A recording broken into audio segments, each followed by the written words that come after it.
آپ جانتے ہیں کہ صدام حسین نے اپنے ہی خون سے مکمل قرآن لکھوایا۔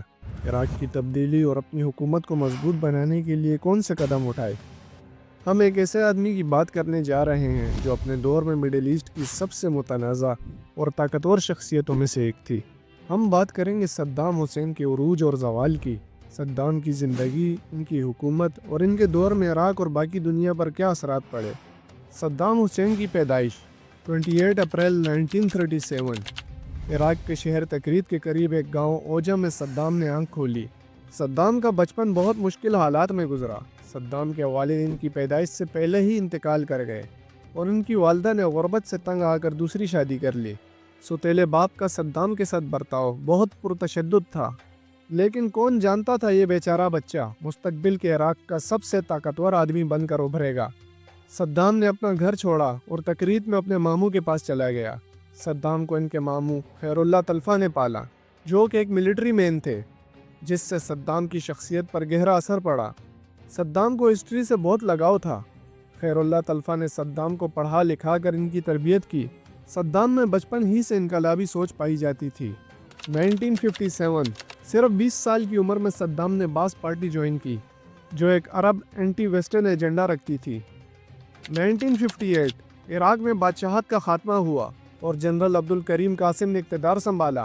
باس پارٹی اور قاسم کی حکومت کے درمیان شدید اختلافات آ گئے۔ قاسم نے باس پارٹی کے خلاف سخت ایکشن لیے، جس سے کہ باس پارٹی نے بغاوت کر دی اور قاسم کے قتل کی منصوبہ بندی شروع کر دی۔ صدام نے اس میں اہم کردار ادا کیا، جس کے لیے صدام حسین نے ٹریننگ لی، اور آخرکار وہ دن آیا جب صدام نے گھات لگا کر قاسم پر حملہ کر دیا۔ قاسم کی کار پر فائرنگ کی۔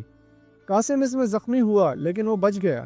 جوابی کارروائی میں قاسم کے گارڈ نے صدام کو زخمی کر دیا، لیکن وہ بچ نکلنے میں کامیاب ہوا۔ اب صدام کی جان کو خطرہ تھا۔ وہ جان بچا کر قاہرہ چلا گیا۔ وہاں صدام حسین نے لا اسکول میں تعلیم حاصل کرنے لگا۔ 1963 بغاوت ناکام ہوئی، صدام کو جیل بھیج دیا گیا۔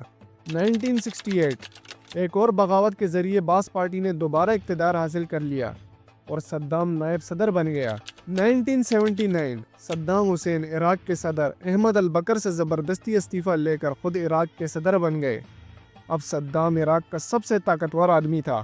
1979 صدر بننے کے بعد صدام نے عراق کی آئل انڈسٹری کو نیشنلائز کیا۔ تیل کی آمدنی کو ملک کی ڈیولپمنٹ کے لیے استعمال کیا۔ انہوں نے بڑے پیمانے پر انفراسٹرکچر پروجیکٹ شروع کیے، جیسے کہ سڑکیں، پل اور اسپتال۔ صدام نے ہیلتھ اور ایجوکیشن کی سہولیات بہت بہتر کی۔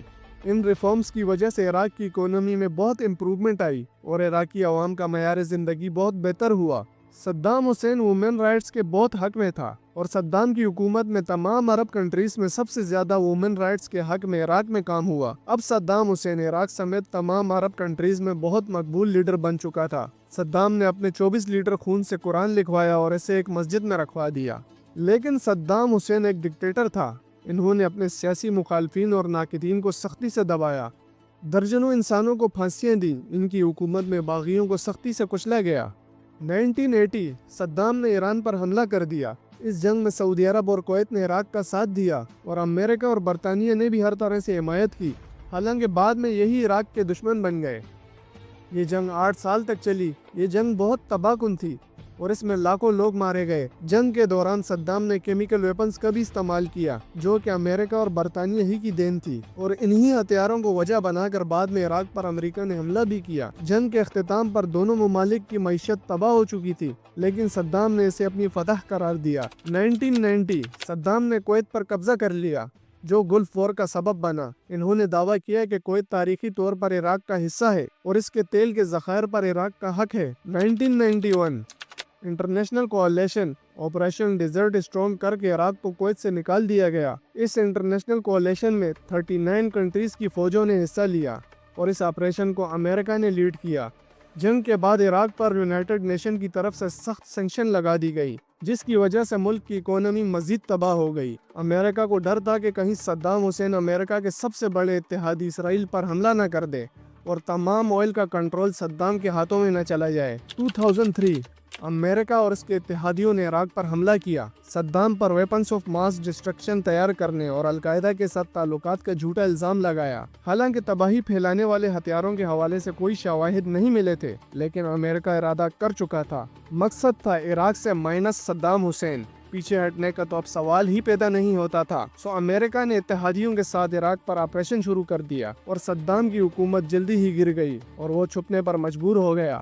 دسمبر 2003 صدام حسین کو دوجیل کے قریب ایک فارم ہاؤس سے پکڑ لیا گیا۔ ان کا مقدمہ شروع ہوا اور انہیں عراقی عوام کے قتل کے لیے موت کی سزا سنائی گئی۔ 30 دسمبر 2006 کو عید الاضحیٰ کے دن انہیں پھانسی دی گئی۔ صدام حسین کی پھانسی کی ویڈیو بہت وائرل ہوئی، جس میں دیکھا جا سکتا تھا کہ صدام حسین بلند آواز سے کلمہ پڑھ رہے تھے۔ صدام کی پالیسیوں اور اقدامات کا عراق پر گہرا اثر رہا۔ انفراسٹرکچر اور ہیلتھ اینڈ ایجوکیشن کی دیکھ بھال میں بہت بہتری آئی، لیکن ان کی جنگوں نے عراق کو نقصان بھی پہنچایا۔ لیکن ان کی حکومت کے خاتمے کے بعد عراقی عوام میں عدم استحکام اور فرقہ واریت بڑھ گئی اور عراق جہنم بن چکا تھا۔ صدام نے مڈل ایسٹ کی سیاست پر بھی بہت اثر ڈالا۔ ان کی حکومت کے خاتمے کے بعد خطے میں طاقت کا توازن بدل گیا۔